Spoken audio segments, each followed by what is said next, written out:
näha, et peavoolumeedia on teinud sellest üritusest või nii-öelda spontaansest kogunemisest, mis meil siin paar päeva on olnud, on teinud meist kui mingisugusest vastandunust maskivastastest ja vaktsiinivastastest ja nii edasi.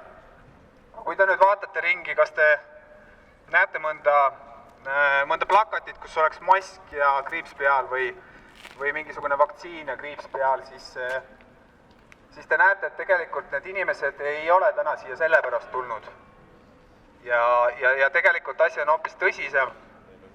Ja kahjuks ongi niimoodi, et peavoolumeedia ei räägi meile täpselt nii palju, kui meil tegelikult vaja oleks. Ja me lihtsalt peame selle kõik ise välja uurima. Tegelikkuses PCR-test ta ei tuvasta mitte haigust iseennast, vaid ta tuvastab haiguse algmaterjali, ehk siis viiruse algmaterjali. Ja mitte kunagi ei ole inimesi tunnistatud haigeks siis, kui temast on leitud viiruse algmaterjali. Just nimelt. Tavaliselt meil on sümptomid, me lähme arsti juurde ja arst ütleb, et kas meil on gripp või midagi muud.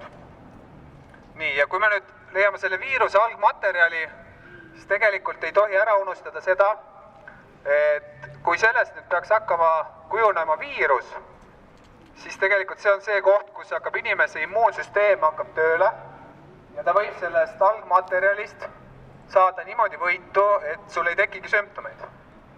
Just nimelt. See on üks asi. Ja teine, nüüd see kõige olulisem asi on see, et nagu me teame, siis Saksamaal on selline advokaat nimega Rainer Wulmich, kes on saanud võitu kunagi aastaid tagasi Volkswageni heitgaasi pettusest, kui keegi mäletab. Nimelt Volkswagen kirjutas paberitesse siis nii-öelda väiksemad heitgaasi andmed, kui tegelikkuses olid, et autod tossasid hoopis rohkem. Rainer Wulmich sai võitu Volkswagen üle ja samuti ta sai võitu ka Deutsche Panga üle. Ja enda intervjuus ta ütles seda, et need kaks suurvõitu olidki tema elust nii-öelda ettevalmistuseks selleks, mida ta teeb siis eelmise aasta kevadest. Ta tuli USA-st, tuli Saksamaale, Saksamaa on tema kodumaa ja ta teeb praegu kõik, et see nii-öelda libapandeemia paljastada. Ja tema taga on väga paljud advokaadid, juristid, prokurörid ja kui mujal maailmas juba tegelikult on see ärkamine toimunud, siis meil ei jää muud üle lihtsalt kui seista selle eest, et see seadus ei läheks läbi ja elu on jälle normaliseerunud.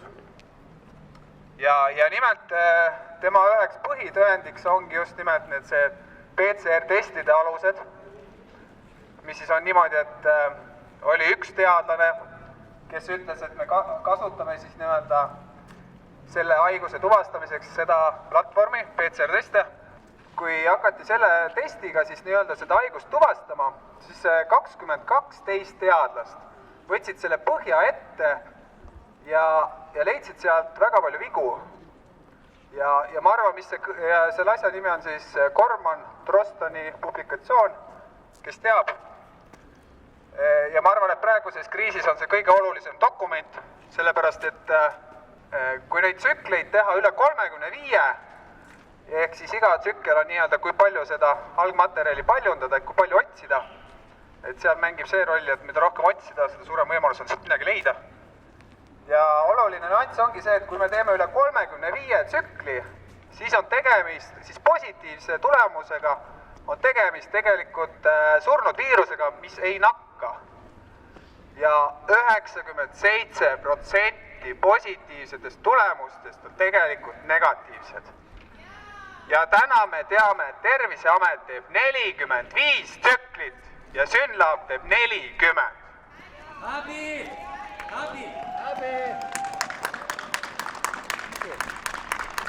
Aitäh teile!